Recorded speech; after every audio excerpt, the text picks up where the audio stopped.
কঠিন সমীকরণে ক্লাব বিশ্বকাপের পরবর্তী ম্যাচে মাঠে নামছে মেসির ক্লাব ইন্টার মায়ামি। ম্যাচের সময়সূচি বিস্তারিত জানুন পুরো ভিডিওতে। ফিফা ক্লাব বিশ্বকাপের দ্বিতীয় ম্যাচে মাঠে নামতে যাচ্ছে লিওনেল মেসির দল ইন্টার মায়ামি। 15 জুন অনুষ্ঠিত হওয়া নিজেদের প্রথম ম্যাচে মিশরের ক্লাব আল আহলির বিপক্ষে গোলশূন্য ড্র করেছিল মায়ামি।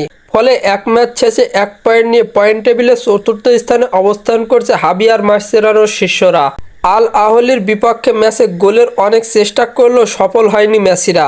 এবার ফিফা ক্লাব বিশ্বকাপের দ্বিতীয় ম্যাচে তাদের প্রতিপক্ষ ইউরোপের অন্যতম পরাশক্তি পর্তুগিজ ক্লাব এফসি পোর্তো।